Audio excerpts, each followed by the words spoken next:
Guys, grab a tea, because in this video I'm going to show you how to time the market. And you might now be thinking, oh, Henry, in the comment section, but you said no one can time the market. And that's true, no one can time a market. But I'm going to show you how to time the market. I'm going to show you how to identify market bottoms and market tops, and you can take advantage of that.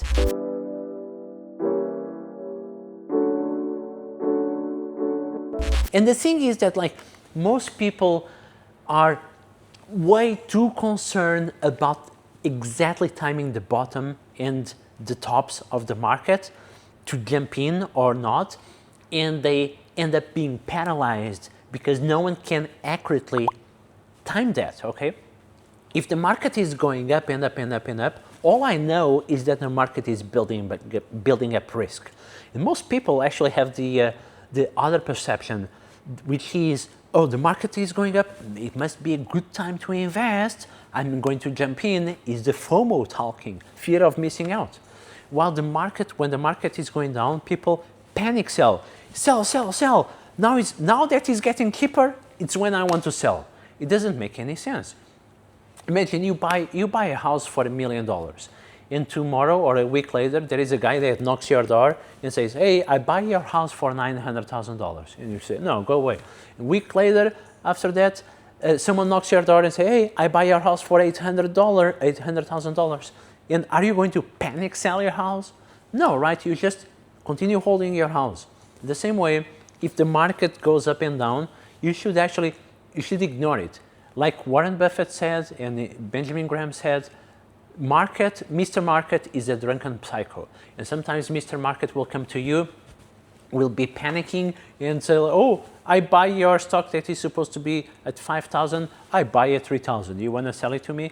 And you need to say no. And actually, you need to say, oh, so now this good quality stock that used to be at 5,000 is at 3,000, is selling at a discount. Maybe it should be time to buy more.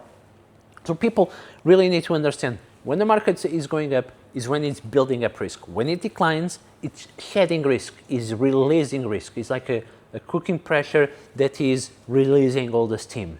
And when it releases steam and everyone is panicking and there is blood in the streets, that's the time to buy, okay?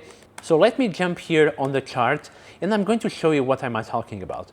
You know, in 2020, or late 2019, the market was kind of high. You can see here that had been going up like a lot. This is the S&P 500. And then you had the pandemic crash and it was kind of low. And then in 2022 or late 2021 it was kind of high. And then 2022 we had a long, almost a year-long bear market and it became kind of low. And then 2024, December 24, kind of high, right? And then we had the Trump tariffs and went kind of low and then kind of high, kind of low. And I think you can see here what I mean is that you don't need complex indicators. Of course, you can plug here the RSI, the CCI, a 200 moving average, but you can intuitively look at the chart and see when the markets are risky and see when the markets are kind of low and not so risky. And that's it. Don't be like so obsessed about indicators, about precisely timing the market, because no one can do that. But what you can do is identify market cycles and identify when the market is going up like crazy and maybe you should deleverage a little bit. And when the market is crashing, everyone is panicking, because when people panic, they overreact and almost always oversell. And then you take opportunities there and buy the dip. And what I do with my leverage ETF portfolio and also with my individual stock portfolio is when the markets are dipping, I have opportunities to buy good quality stocks with good fundamentals at a discount. Good fundamentals, what I mean by that, you see stocks where the revenue is going up, the income is going up, the margins are improving, and the PE ratio is actually going down, or the price to cash flow, which is even better than the PE ratio, is going down, price to sales ratio is going down. These metrics, like everything is going well except the stock of the price, because everyone is panicking because it's kind of low, so it's time to buy. And when it comes to leverage ETFs, what do? So I'm a huge fan of leverage ETFs. Check my other videos, check my community, link in the description where I have a complete course on how to invest in leverage ETFs and a complete course how to invest in stocks. And this is how I retired in Hong Kong at the age of 39, but I digress. Going back to leverage ETFs, how do I use these market cycles to help me with leverage ETFs returning like 30 something, 40% a year? Well, basically, when the markets are going up and up and up and up, and getting riskier and riskier, I start to deleverage. I use less leverage in my leverage ETF portfolio. So at the moment, because Nasdaq alone, since the 1st of April, it went up by 30%, 30 something percent. So the markets are kind of heated at the moment, are kind of high.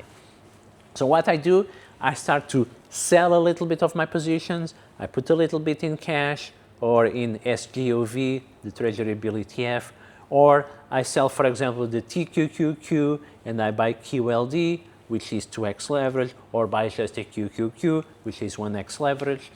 And I might also rotate to more conservative leverage ETFs. Yes, there is such thing as conservative leverage ETFs, such as BRKU. This is Berkshire Hathaway 2x leverage ETF, way more conservative than a TQQQ, and it's still leveraged. You still have better risk-adjusted returns.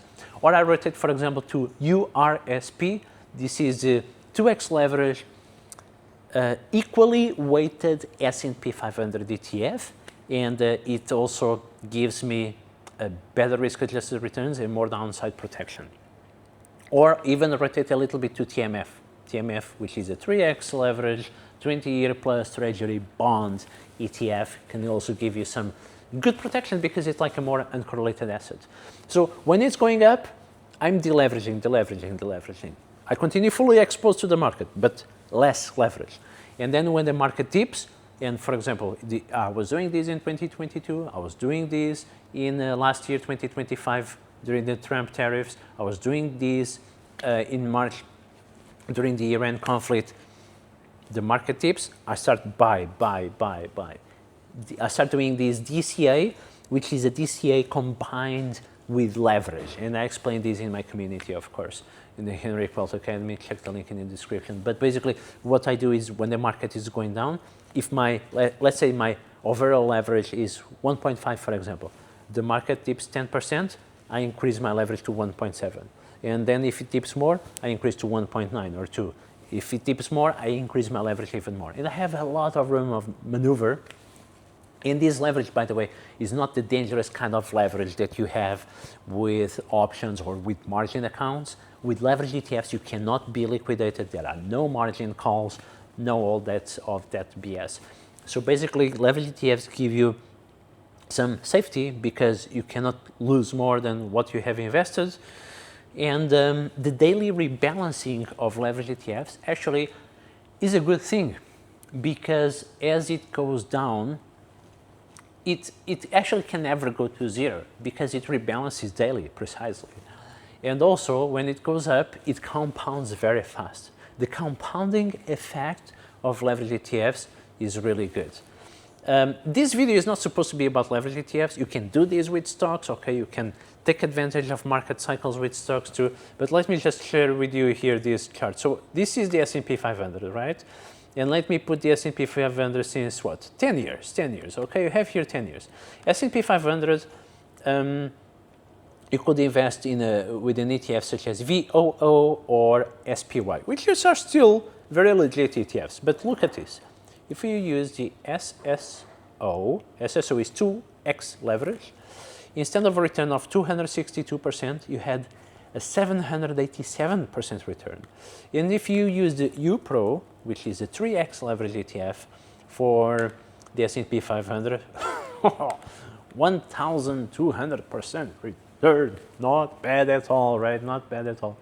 But this is basically how you can take advantage of market cycles. If you want to put on your chart a 200 MA, 200 moving average, to identify those market dips, you can do it. But you can just look at the chart and see when the market is hyped, it's time to deleverage and maybe time to trim some of your stock positions.